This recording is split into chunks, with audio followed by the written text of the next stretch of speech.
I'm talking today on how to have, closing and high ALP per sale in low income territory. You know, when we speak up here, it's usually because we want to help you guys overcome obstacles, but this is what I want you guys to write down right now. Low income territories equals opportunity, not obstacles, right? You guys have been out there in the field, obviously, and when you go sit with families, let's say, that has hundreds of thousands or even tens of thousands of dollars in their bank account, is that a little bit harder to sell them a $15,000 freedom of choice? Yeah, exactly, right? When people are wealthy, do they not usually have financial portfolios, SEP IRAs, annuities, life insurance, term life, whole life, everything's already set up? Exactly. So why are we not excited to work in low-income territories, right? Perception is reality. So change the perception. It's not an obstacle. It's an opportunity. Now, closing and ALP per sale, they are hand in hand, right? If you have high ALP per sale, you'll naturally have high closing. Have you guys ever had someone who's 100% on script though, right? We always want to go to the script when people don't close, and we start inspecting that. And then when they rattle it off and it's pretty darn close to 100% and they're still not closing, right? Does that confuse you a little bit? Has that happened before? Yeah? Do you guys want to know the reason why? It is 100% because of their delivery. So I want you guys to write this down. For sales communication, 55% of what you communicate is through body language and nonverbal communication. 38% is through tone of voice, your tone. And only 7% is the actual verbiage that's coming out of your mouth. Now, don't get me wrong, I'm not undermining the script. The script is the foundation. It is the most important part of your presentation. However, that is the foundation. If we were contractors building homes, yes, the foundation needs to be good, but we still need to know how to put up the drywall, the walls, the roof, right? We got to lay the floor down. We got to be able to paint the house. So 93% of the delivery mechanics behind it is the issue sometimes, right? So that's good that you have 100% of 7%, but let's be intentional about the delivery, okay? So this is how you're going to do it. Just write this down and I'll expand on it. Drop the zero. Drop the zero. And all this is a mindset to help you with tone and delivery. The problem is when you say, let's say, $300, how are you saying it, right?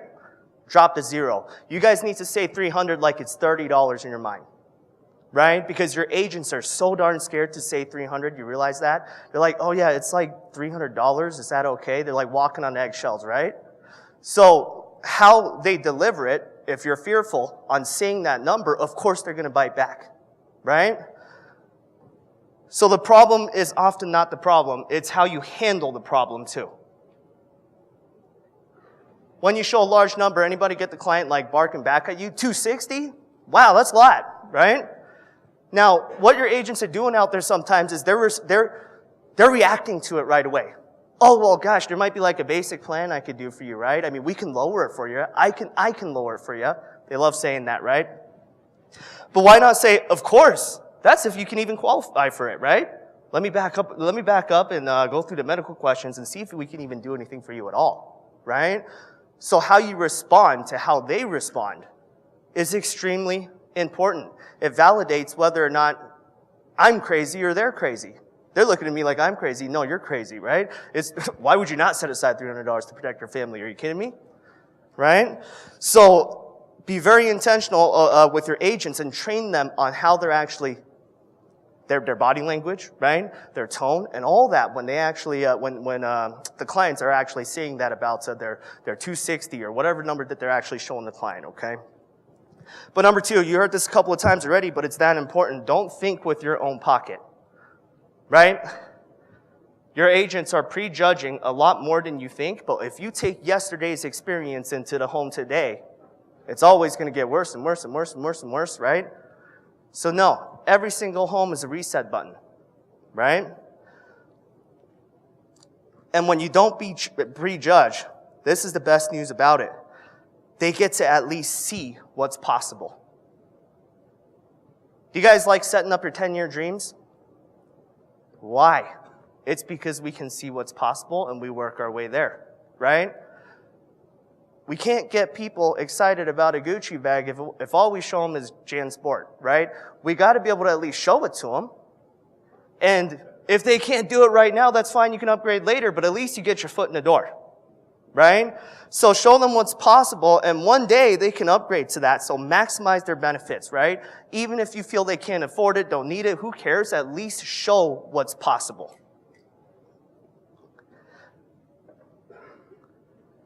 Adjusting premiums versus adjusting priorities. Please write that down. Adjusting premiums versus adjusting priorities. You know what's crazy is 8 out of 10 Americans today are in debt. And just as Blake explained to you, people spend $30 a week on crap, right?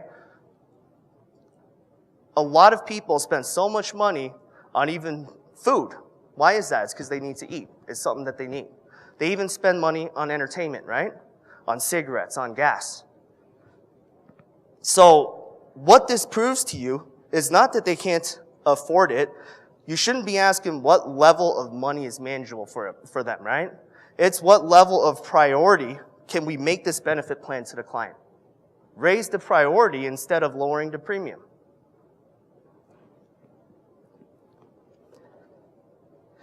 You want to put them in the position where they have to manage all their other expenses so they can have this for their family. It's got to be that important. In every home you walk into, there is a sale that's being made. You guys probably know this one already. You sell them or they sell you. Pick one, right? Sell or be sold. So how do you make sure the clients know that this is the most important money that they could ever set aside? You tell them. This is the most important money you can ever set aside. Really, it's that simple, right? Just let them know. Now, I'm going to have you guys write this down vertically. I'm going to have you start 2 columns, okay? On the left side, I'm going to have you write down me, company, product. That's 3 out of 5 of what? Hopefully you guys know this. Feel goods, right? I want you to put that on the left side. Now on the right side, you're going to write down you. Right under you, though, you're going to write down 1 hour. And then you're going to write down 2 hours. We always try to maximize their plans and show 2 hours, but this is how it goes because me and you, right? That's really the warm-up, right? You got to have good rapport. They got to like you. You got to like them, but that doesn't create a sale. That creates a friend. You have a friendship. Good job. However, when you actually build credibility for the company or the product, our benefits and company are that good, you'll always be able to land in 1 hour. But if you focus on both, you build credibility in the company, you build a dire need for the product, you're always going to land at 2, right? But you have to separate it that way. You build credibility on you before you build credibility for the company, and then you slam it out the park with the products, right? So use a mental checklist when you're in the home and make sure you're hitting all those aspects. For option closing, make it easy. Make option closing easy. And what I mean by that, it's almost like phone booking. Sometimes agents they phone book and you know, they know they're supposed to option close, but what happens when they say, hey, do you want like a 6 o'clock or 7 o'clock? Why do we not do that? It's pretty much the same number, right? If you're busy at 6, you're busy at 7. Well, why are we showing plans that are maybe 35 a week, 150, and then showing a 30, 130? If you can't afford 150, you probably can't afford 130. Do you agree? So let's at least double up on our options, right? Let's show a 130 and a 260. Make it night and day. You give me like an orange and a mandarin, I wouldn't know what to pick. I'm like, well, what's the difference, right? You give me orange and ice cream, right? Or a shot, you know, everything's like really different. You know, what's my mood? I'm taking one. So, so all those little things is really important for you guys to remove what I call decision paralysis. If it's too similar, they can't decide. So make it night and day. And when you do that, it's okay to guide them to a decision. We're there to advise. They don't pay $450 and fly to a conference and learn how not to buy. You realize that? So why are they not buying? It's because they're paralyzed with not knowing what to pick, right? 97% of the people out there, they do not like making decisions for themselves, okay? Because decisions define our life, does it not? It's all a sum of our own personal decisions, right? So if there's any unknown, it's scary. So put yourself in the client's shoes and think about where they came, what they're going through, right? They just met you. They don't know you. They already think you're a life insurance salesman, right? So your opinion is biased anyway. Do you not agree, right? That's how they feel when you walk in the door. And that's why review sites exist, like the Yelps, like the Glassdoors, right? Because everybody wants to find review of what other people thought about what you're presenting to them, right? So when you give them, so what you need to do is you need to give them permission to make a decision by sharing outside experiences. It can't be you and them. You're only the middleman. You are the middleman, right? It can never be your idea. It's either the brother's idea, the union's idea, the president's idea, anyone but me, right? So that's the most important rule to guiding them on what to do. It can never be what you think they should do.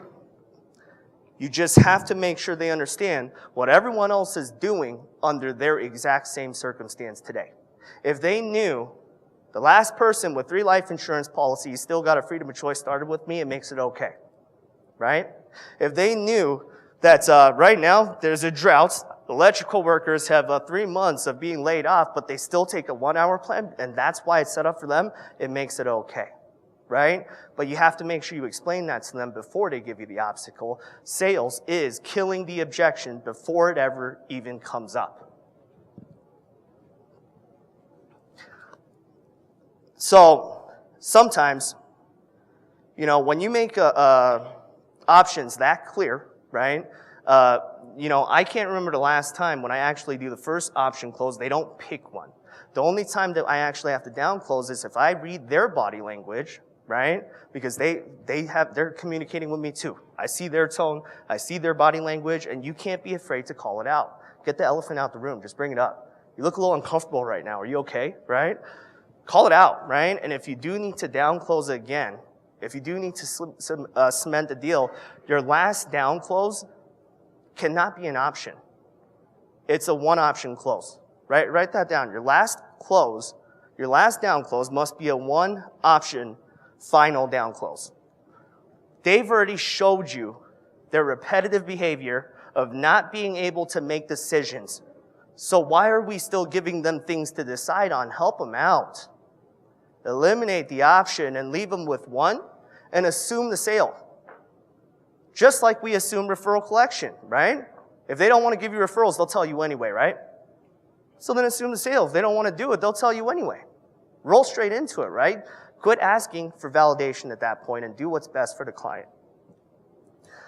Your final option, the lowest option that you should walk away from a house on is $87 a month, right? 20 a week, 87. And when you do that, take out the A&H. You're locked in on price on A71 every 5 years, right? Even if they do that, when they upgrade next year, that's fine. The price don't change, and it's easy to qualify for anyway. You keep everything in ALP, and the lowest plan you'll ever sell will always be at least $1,000, right?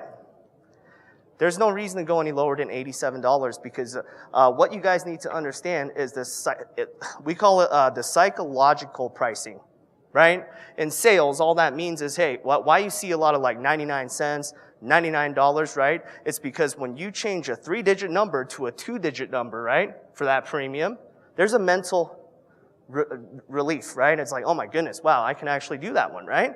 So if you're already accomplishing that at $87, right, why do you need to go to $65? Just keep it there. You already got the job done. They already feel great about it, right? But that means you have to build the value first, okay?